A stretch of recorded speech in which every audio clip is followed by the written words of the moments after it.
사실 우리가 살다 보면 억울한 일, 원통한 일뿐만 아니라 속상한 일, 누군가의 도움을 간절히 바라는 그런 일들이 참 많습니다.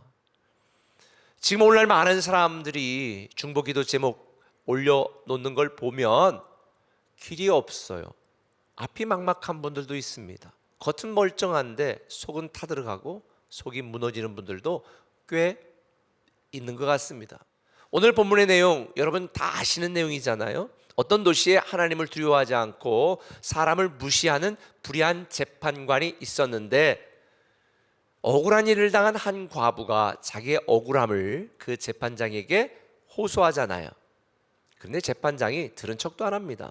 그러니까 매일 찾아가 호소하고 강청하여 결국은 그 재판장이 어떻게 반응합니까? 5절에 이 과부가 나를 번거롭게 하니 내가 그 원한을 풀어주리라. 그렇지 않으면 늘 와서 나를 괴롭게 하리라. 그래서 원한을 풀어줬다는 거예요.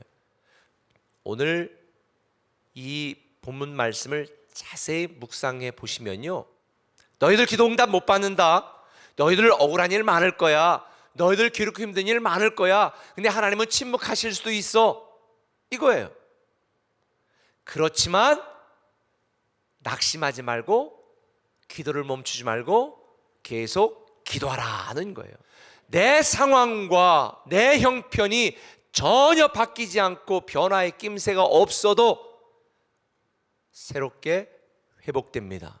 하나님은 날 위해 이미 새로운 회복을 시작하셨고 저와 여러분들 가운데, 이 나라 이 민족 가운데 새로운 회복의 일을 시작하고 계신 줄 믿으시기를 바랍니다. 새롭게 회복하신 이 회복을 우리가 경험하려면 어떻게 해야 될까? 그 첫 번째는 이겁니다. 하나님 아버지에 대한 믿음을 굳게 하라는 것입니다. 너희들이 낙심하지 말아야 될 이유가 있다. 지금 아무런 변화가 없어도, 지금 여전히 내가 괴롭고 힘들고 고통스럽고 답답해도 낙심하지 말아야 될 이유가 있다. 그게 7절입니다. 같이 한번 읽어보겠습니다. 시작. 하물며 하나님께서 그 밤낮 부르짖는 택하신 자들의 원한을 풀어주지 아니하시겠느냐. 전능하신 하나님이 우리 아버지라는 거예요. 그 아버지가 어떤 아버지냐? 악한 아버지가 아니에요. 우리에게 모든 걸 내어주시는 아버지예요. 로마서 8장 32절은 말합니다. 자기 아들을 아끼지 아니하시고 우리 모든 사람을 위하여 내어주시니가 어찌 그 아들과 함께 모든 것을 우리에게 주시지 아니하겠느냐. 오늘 여러분에게 이걸 나누고 싶은 거예요. 하나님이 우리 아버지이기 때문에 이 사랑의 관계 때문에 우리에게 주시는 것이지 우리가 잘나서 주는 게 아니에요. 그래서 주님은 오늘 본문 뒤에 이어지는 누가복음 18장 9절부터 바리새인과 세리의 기도를 통해서 아버지 하나님의 마음을 우리에게 가르쳐 주시는 거예요. 알다시피 바리새인은 기도합니다. 의기양양하게 기도합니다. 내가 하나님 일주일에 2번씩 금식했습니다. 11조 끝내주게 확실하게 했습니다. 내가 여러 가지 의로운 일도 했습니다. 통다 뭐라고 말해요? 나는 저 세리처럼 죄 짓지 않았습니다. 정말 위풍당당한 기도입니다. 반면에 세리는 뭐라고 기도했습니까? 18장 13절에 하나님이여 불쌍히 여겨 주소서, 나는 죄인입니다. 바리새인은요 의로운 사람이었습니다. 남에게 피해를 준 일이 없어요. 세리는 동족의 피를 빨아먹고 자기 이득을 취했던 나쁜 놈입니다. 객관적으로 도덕적으로 사회적으로 봐도 바리새인은 괜찮은 사람이고 세리는 나쁜 놈입니다. 죄인입니다. 그런데 주님은 누가복음 18장 14절에 내가 너에게 이르노니 이에 저 바리새인이 아니고 이 사람, 이 세리가 의롭다 하심을 받고 그의 집으로 갔느니라. 그래서 이런 아버지를 둔 우리에게 필요한 건 뭐예요? 아버지의 은혜를 구하는, 나를 낮추는 거예요. 나를 내려놓는 거예요. 하나님은 지금까지 여러분이 무엇을 했든, 어떤 상황에 처하든, 여러분이 어떤 자격과 능력이 있든 변함없이 여러분을 사랑하십니다. 때로 우리가 부족하고 죄를 짓고 문제가 있을 때 두렵습니다. 떨립니다. 하나님 앞에 벌 받지 않을까. 하나님은 책망하기 전에 삶의 위기와 수많은 문제와 아픔 속에는 우리에게 오셔서 우리를 안아주십니다. 너 괜찮아? 괜찮아, 괜찮아. 떨지 마. 너 죄범했지? 괜찮아, 괜찮아. 용서해 줄게. 이게 아버지인 거예요. 하나님의 사랑은요, 우리를 위한 사랑입니다. 우리가 세엘이처럼 긍휼을 구하고 나를 낮추고 하나님 앞에 기도할 때에 하나님은 우리를 새롭게 회복시켜 주십니다.